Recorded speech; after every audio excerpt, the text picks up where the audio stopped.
在金庸的武侠世界里，终南山下的古墓派杨过与小龙女的侠骨柔情令人心驰神往。然而在现实生活中，倘若一座古墓发现有人长期住在里面，那就多少有点诡异了。1998年，在邓府山的一片工地之下，一座古墓中意外发现活人踪迹，一位老人自称是守墓人，竟然在这座墓中整整生活了37年。更离奇的是，时隔20多年后，这座古墓又再次成为焦点，这次不止一人，而是一群人，足足有20-30人住在里面。难道这些人也是守墓人吗？还是说他们在修炼小说里的古墓神功？一座颇具传奇的古墓，一群神秘的居民，这一切的背后究竟隐藏着一个怎样的故事？2019年初，江苏南京雨花区传出了一条令网友们热议的消息：600年公主墓里竟有活人居住。这个消息迅速在网络上引起了轩然大波，人们纷纷好奇，究竟是谁敢在明代皇家的墓室中与尊贵的公主共眠呢？墓中生活用品随意放置，棉被、可乐瓶，还有随意扔在地上的烟头。是谁胆敢冒犯历史，敢在这样一个历史禁地如此大胆的居住？他们又是如何进入这个封闭的墓室的呢？跟着眼见古今来到江苏南京雨花台区的邓府山石刻园里一探究竟。这里保留着多座古墓葬，包括国家级文保单位邓玉墓在内的多个古迹集中存放于此。整体设计为敞开式，既是公益性艺术园，也作为附近居民锻炼和散步的公园。公园正中间是邓玉墓，沿着台阶从公园的西侧往下走，南京市文保单位的保护碑映入眼帘，昭示着这就是朱元璋第8女福清公主墓。1998年被发现，是现今中国发现并保留的唯一一座保存完整、结构复杂、规格宏伟的明代公主墓。2006年被公布为南京市文保单位。转弯就见到了不远处背阴的黑洞洞的墓穴，在一边生机勃勃的树丛中显得有几分阴森。沿着墓道往台阶下走，看到福清公主墓为长方形的砖石墓，分为前后室，空间很大，拱形的顶很高，全为城墙砖砌而成。尽管春天阳光明媚，但从阳光下一进墓室，似乎就能感受到阴森。墓室内没有灯，可以想象夜晚的墓室没有光源的话，则是漆黑一片。白天依靠室外反射进来的明亮的光线，我们看清了墓室里的模样，而从墓室里的物品可以看到，似乎有一群人正在和公主作伴。在墓室中央的石棺床上，竟然平铺着床垫和被子，留着衣服和可乐瓶摆在床上。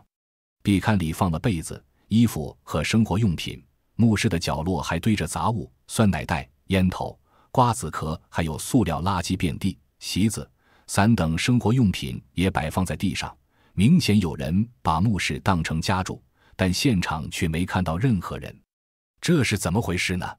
原来公主墓的所在地邓府山石刻艺术园离劳务市场特别近，民工们习惯了在附近落脚，有的舍不得花钱住旅馆的就在公园里留宿。现在劳务市场搬走了，但是他们却没有走，所以这里就会出现许多的农民工，他们非常的贫困，因为白天没有找到工作，晚上又没有多余的钱去住宿，因此只能找一个地方来住。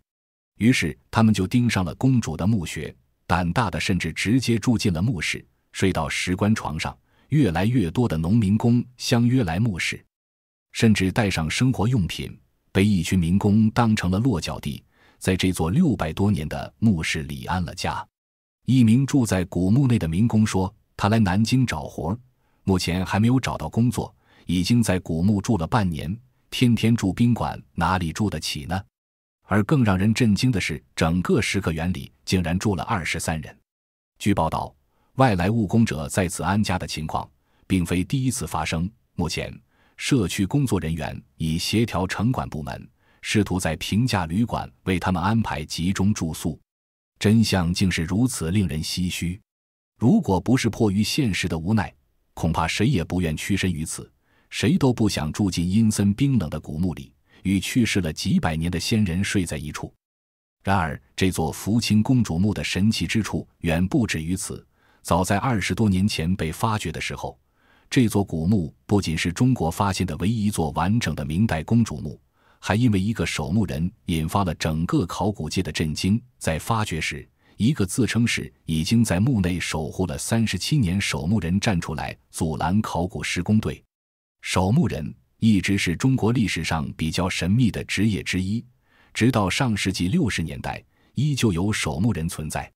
然而，随着时代的更迭，守墓人早已消失在大众视线里。那么，这个男子会是真正的守墓人吗？他究竟在为哪位尊贵的皇室守墓？时间回到1988年，因为城市建设发展的需要，南京政府就计划在雨花台附近修建一条公路。这天，在施工队进行道路施工的时候，随着挖掘机的一铲子的下去，只见一个体积特别大的深坑出现在了大家的眼前，紧接着就是深坑附近飞快流逝的积沙。这突如其来的迹象可把当时的挖掘机司机给吓坏了。于是施工队的负责人立刻就走上前去查看，发现这个被挖开的大坑下居然类似建筑的东西露了出来。施工队的领导也是第一次遇见这种情况，丝毫不敢大意，于是就赶紧把这个情况上报给了上级领导。南京作为六朝古都，历史十分悠久，建国后施工过程中挖到古墓也并不是什么新鲜事，所以大家也没有出现惊慌失措的情况，只是暂时停止了手头的工作，等待着考古专家的到来。领导听见这个消息后，紧接着就打电话喊上了文物局的专家们，准备一起赶到现场查看情况。到了现场，专家们就看到了这座古墓已经算是被挖开了，于是就开始了对这座墓葬的抢救性发掘清理工作。经过初步勘测，发现这座墓比较特别。首先，这座墓的墓室地势较低，它的上方是一座石门，而且石门上的字迹经过翻译，是属于南朝的。所谓南朝，也就是中国南北朝时期南方四朝的统称。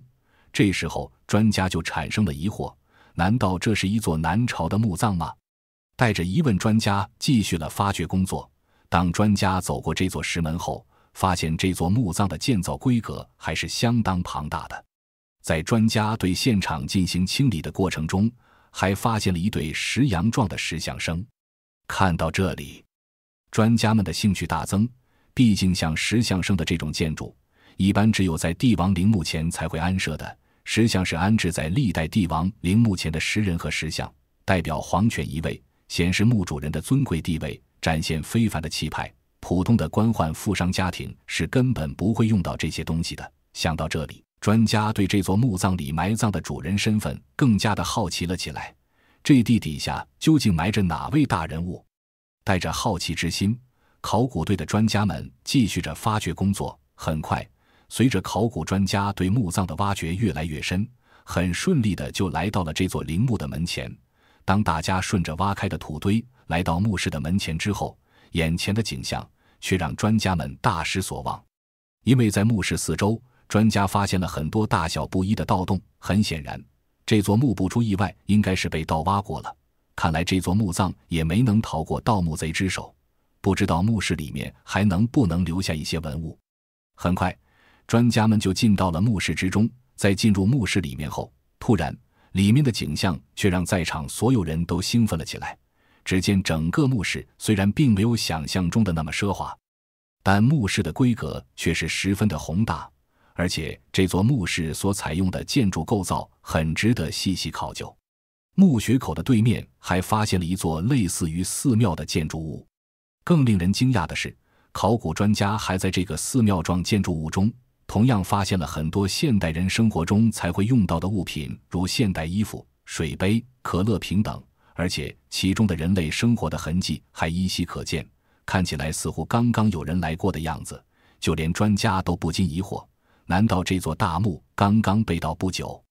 虽然从里面的陪葬物品来看，确实不像是一位帝王的陵寝，专家猜测更像是明代早期一位公主的陵墓。但是从墓葬的总体构造结构来讲，还是很少见的，而且头顶上方的卷顶很高，左右2个墙壁旁都各有一个壁龛，四周的墙壁上还都写着密密麻麻的字迹。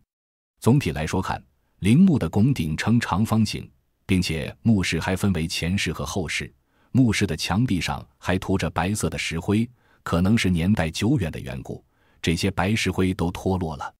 在这座陵墓中，最值得关注的是封门墙顶部的琉璃瓦。这些琉璃瓦在出土时多数已遭破损，只有一件完整的琉璃散水格外精美华丽。这件琉璃散水呈现出翠绿色，表面上雕刻着一只形态逼真、翅膀展翅欲飞的凤鸟，栩栩如生，展现出极具灵动之美。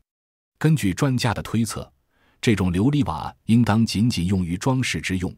这在某种程度上反映了公主们的奢华品味。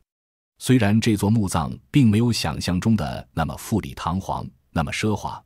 但是墓葬里面还是存在着一些的陪葬品，有丝绸、壁画、绸缎、金银玉器，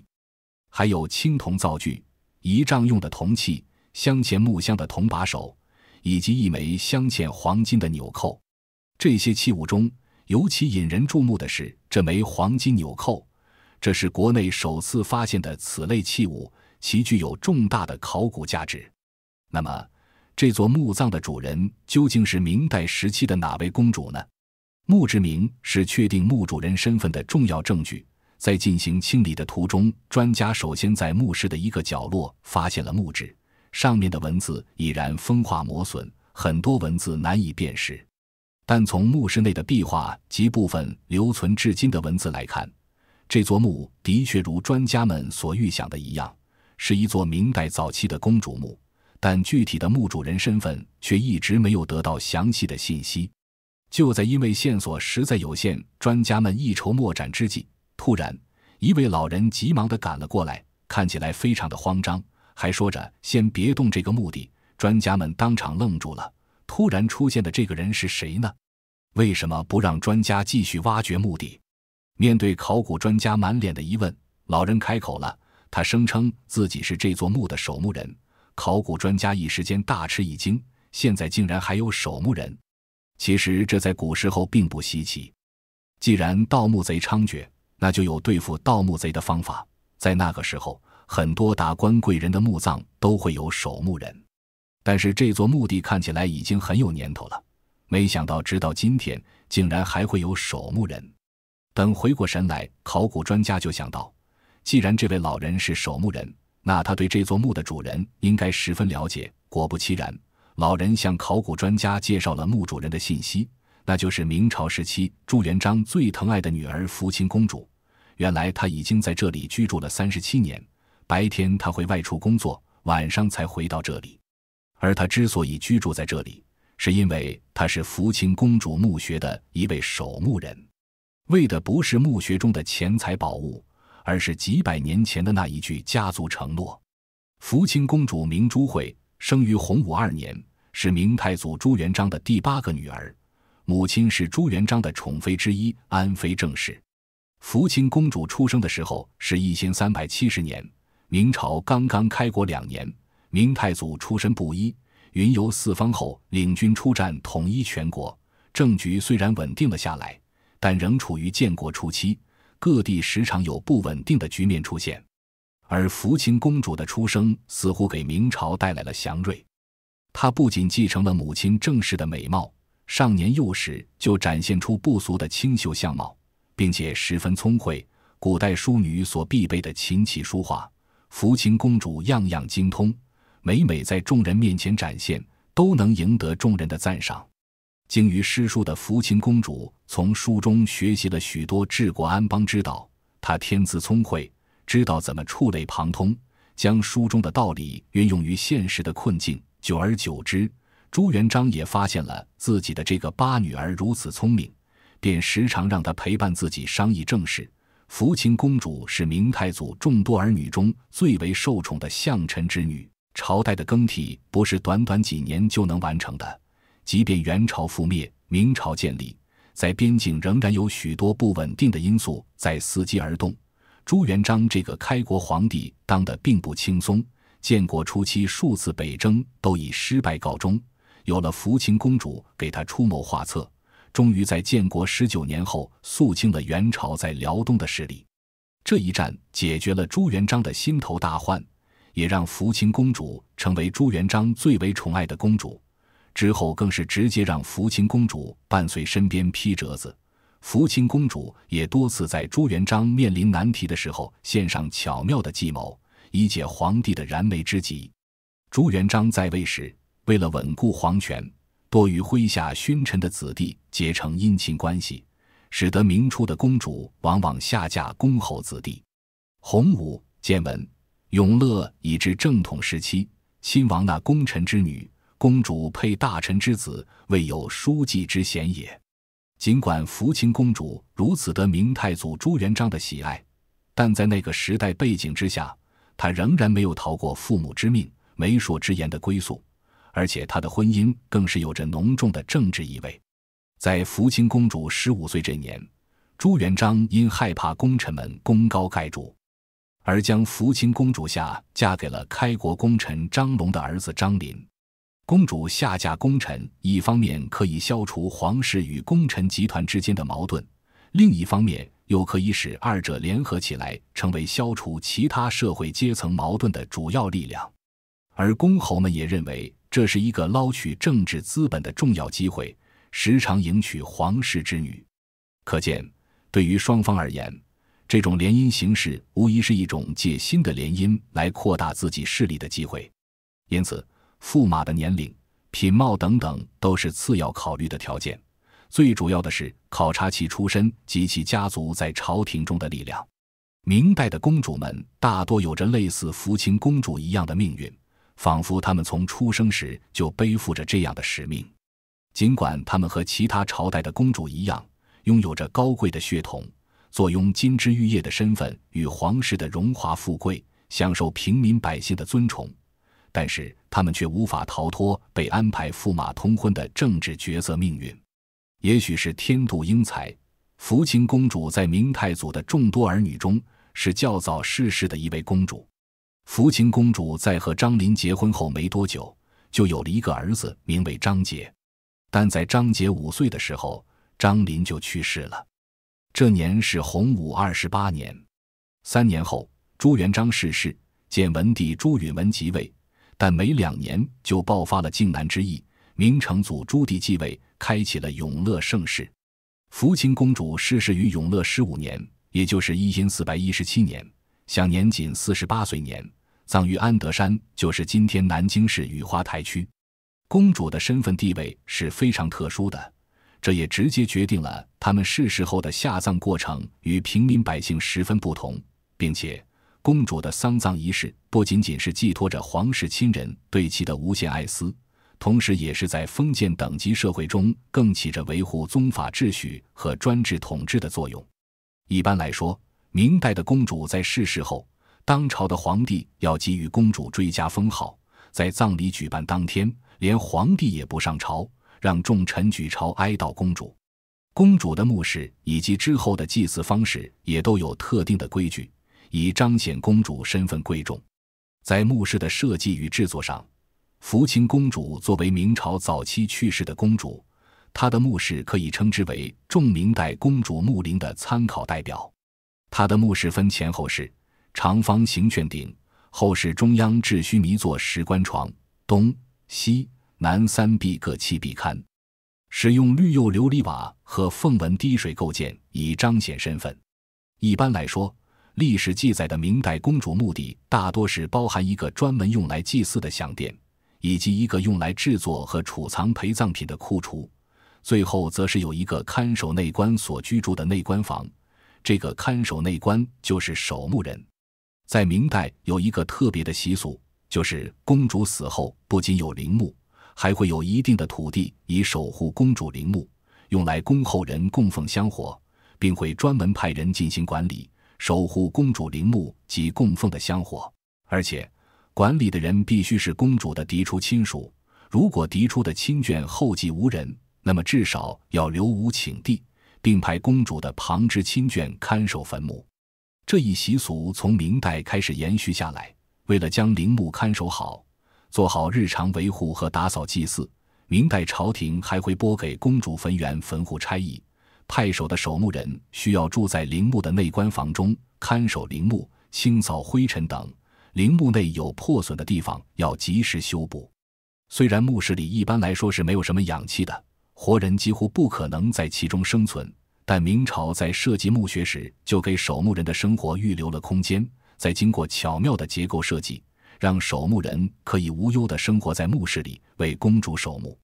这位守墓人已经守了37年墓，在明朝时期，他的家族就是公主墓的守墓人，之后一代代传承下来，不仅仅是为了拿朝廷给守墓人的丰厚俸禄，同时也是祖上传下来的一份承诺。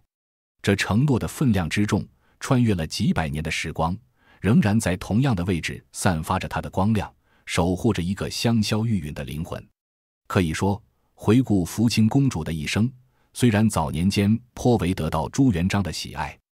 生活富足而美满，但她的后半生先后经历了丈夫离世，目睹了靖难之役中皇室间的自相残杀，后来夫家又被自己的哥哥朱棣剥夺了爵位，可以说过得并不顺心。